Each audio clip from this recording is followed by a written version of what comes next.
ओम शांति। आज 5/8/2025 की ईश्वरीय महावाक्य है।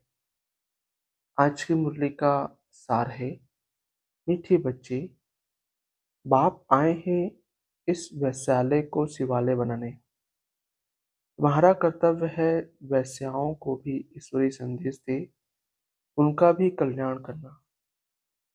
प्रश्न: कौन से बच्चे अपना बहुत बड़ा नुकसान करते हैं? उत्तर: जो किसी भी कारण से मुरली अर्थात पढ़ाई मिस करते हैं, वह अपना बहुत बड़ा नुकसान करते हैं। कई बच्चे तो आपस में रूठ जाने के कारण क्लास में ही नहीं आते। कोई-कोई बहाना बनाकर घर में ही सो जाते हैं। इससे वह अपना ही नुकसान करते हैं, क्योंकि बाबा तो रोज कोई न कोई नई युक्तियाँ बताते रहते हैं। सुनेंगे ही नहीं तो अमल में कैसे लाएंगे? आज की मुरली से मुख्य पॉइंट: बाबा ने समझाया है यह पुरानी दुनिया तो खत्म होनी है, अभी हमको जाना है घर। बस यही तात रहे, वहाँ क्रिमिनल बात होती ही नहीं। बाप आकर उस पवित्र दुनिया के लिए तैयारी कराते हैं। सर्विसेबल लाडले बच्चों को तो नैनों पर बिठाकर ले जाते हैं। अगला, बाबा कहते, हम आत्मा है यह तो पक्का निश्चय कर लो। बाप से हमको वर्षा मिलता है, बाप की याद से ही विकर्म विनाश होंगे। बस यह अंदर रटते रहे तो भी बहुत कल्याण हो सकता है, परंतु चार्ट रखते ही नहीं, लिखते-लिखते फिर थक जाते हैं। अगला, शिव बाबा को याद करते रहो तो कितना फायदा हो जाए, परंतु भूल जाते हैं। बहुत सहज है। धंधे में कोई ग्राहक नहीं है तो याद में बैठ जाओ, मैं आत्मा हूँ, बाबा को याद करना है। बीमारी में भी याद कर सकते हो। धारणा के लिए मुख्य सार: पहला, सर्विस में बहुत बहुत फुर्त बनना है।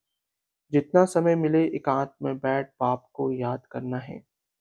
पढ़ाई का शौक रखना है, पढ़ाई में रूठना नहीं है। दूसरा, अपनी चलन बहुत बहुत रॉयल रखनी है। बस अब घर जाना है, पुरानी दुनिया खत्म होनी है, इसलिए मुंह की रगें तोड़ देनी है। वानप्रस्थ अर्थात वाणी से परे अवस्था में रहने का अभ्यास करना है। अधमों का भी उद्धार करने की सेवा करनी है।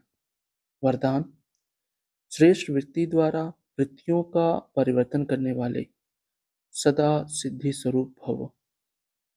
श्रेष्ठ वृत्ति द्वारा वृत्तियों का परिवर्तन करने वाले सदा सिद्धि स्वरूप भव। स्पष्टीकरण: सिद्धि स्वरूप बनने के लिए वृत्ति द्वारा वृत्तियों को, संकल्प द्वारा संकल्पों को परिवर्तन करने का कार्य करो। इसकी रिसर्च करो। जब इस सेवा में बिजी हो जाएंगे तो यह सूक्ष्म सेवा स्वतः कई कमजोरियों से पार कर देगी।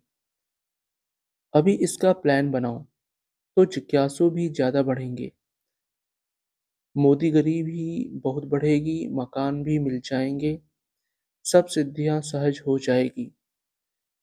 यह विधि सिद्धि स्वरूप बना देगी।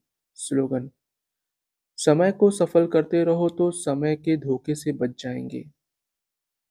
अव्यक्त इशारे: सहज योगी बनना है तो परमात्मा प्यार के अनुभवी बनो। बाप का बच्चों में इतना प्यार है जो रोज प्यार का रिस्पॉन्ड देने के लिए इतना बड़ा पत्र लिखते हैं, याद प्यार देते हैं और साथी बन सदा साथ निभाते हैं। तो इस प्यार में अपनी सब कमजोरियां कुर्बान कर दो। परमात्मा प्यार में ऐसे समाये रहो जो कभी हद का प्रभाव अपनी ओर आकर्षित न कर सके। सदा बेहद की प्राप्तियों में मगन रहो, जिससे रूहानियत की खुशबू वातावरण में फैल जाए। अच्छा, ओम शांति मीठे बाप दादा। ओम शांति सर्वस्व ब्राह्मण परिवार। ओम शांति।